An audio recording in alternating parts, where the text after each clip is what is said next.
नीलावृत्ति की जादुई दुनिया, विहाना का नया साहसिक कार्य। बहुत समय पहले की बात है। एक अनोखी दुनिया थी जिसका नाम था नीलावृत्ति। ये कोई आम दुनिया नहीं थी। यहाँ के महल जमीन पर नहीं, हवा में तैरते थे और यहाँ की नदियों और झीलों में रहती थी चमकदार बोलने वाली जल मछलियाँ। नीलावृत्ति के हर कोने में जादू बिखरा था। सुबह की पहली किरण से लेकर रात के गहरे अंधेरे तक सब कुछ किसी मधुर धुन में बंधा हुआ प्रतीत होता था।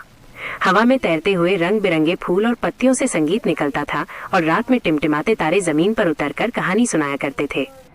इन महलों में सबसे सुंदर महल था स्वर्ण प्रभा महल, जो बादलों के बीच धीरे धीरे तैरता रहता था। उसकी दीवारें सोने की आभा से जगमगाती थीं और खिड़कियों से नीलावृत्ति के अद्भुत नजारे दिखाई देते थे। इस महल में रहती थी एक छोटी सी राजकुमारी विहाना। वो सिर्फ सुंदर ही नहीं बल्कि बहुत जिज्ञासु भी थी। हमेशा कुछ नया जानना चाहती थी। उसे अपनी दुनिया के हर रहस्य को जानने की तीव्र इच्छा थी। वो घंटों अपनी खिड़की से नीचे नीलावृत्ति की खूबसूरती को निहारती रहती थी, कभी चमकती झीलों को तो कभी दूर उड़ते हुए पक्षियों को। एक दिन जब विहाना खिड़की से नीचे झील को निहार रही थी, उसे एक अजीब सी आवाज सुनाई दी। ये आवाज किसी सामान्य चीज की नहीं थी, बल्कि उसमें एक गहरी उदासी और मदद की पुकार छिपी थी। वो दौड़कर झील के किनारे पहुंची और देखा, एक नीली जल मछली उसके नाम से पुकार रही थी। उस मछली की चमक पहले से फीकी पड़ चुकी थी और उसकी आवाज में दर्द साफ झलक रहा था। विहाना, हमारी मदद करो, मछली बोली। उसकी आंखें उम्मीद से भरी थीं। राजकुमारी चौंकी। तुम बोल कैसे सकती हो और तुम्हारी चमक क्यों इतनी कम हो गई है?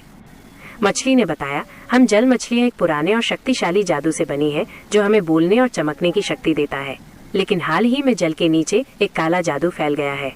ये जादू धीरे धीरे हमारी आवाज और चमक दोनों को मिटा रहा है। हम अपनी शक्ति खो रहे हैं और हमारी दुनिया खतरे में है। सिर्फ तुम्हारे पास वो आकाशी मोती है जो हमें बचा सकता है। राजकुमारी को तुरंत याद आया, उसकी दादी ने उसे एक नीला चमकता मोती दिया था जिसे उन्होंने हमेशा अपनी गर्दन पर पहनने को कहा था और ये भी बताया था कि इसे कभी जमीन पर नहीं गिरने देना था। दादी ने कहा था कि ये मोती नीलावृत्ति के सबसे शुद्ध जादू से बना है और किसी भी संकट में ये सही रास्ता दिखाएगा। विहाना ने कभी सोचा भी नहीं था कि इस मोती का इतना बड़ा रहस्य होगा। बिना देर किए वो उड़ते हुए महल से नीचे आई। उसके दिल में मछलियों को बचाने की तीव्र इच्छा थी।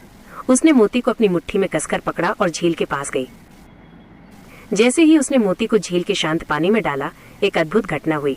झील तुरंत सुनहरी रोशनी से भर गई, मानो सूरज की किरणें सीधे पानी में उतर आई हों। काले जादू का प्रभाव धीरे धीरे कम होने लगा और पानी फिर से पहले जैसा स्वच्छ और जीवंत हो गया। सभी जल मछलियां फिर से मुस्कुराने लगी, उनकी चमक वापस आ गई और उनकी आवाजों में फिर से मधुर संगीत घुल गया। तुमने हमारी दुनिया बचाई, राजकुमारी विहाना, मछलियां खुशी से गाने लगी। उनका सामूहिक गान नीलावृत्ति के हर कोने में गूंज उठा, जैसे प्रकृति खुद विहाना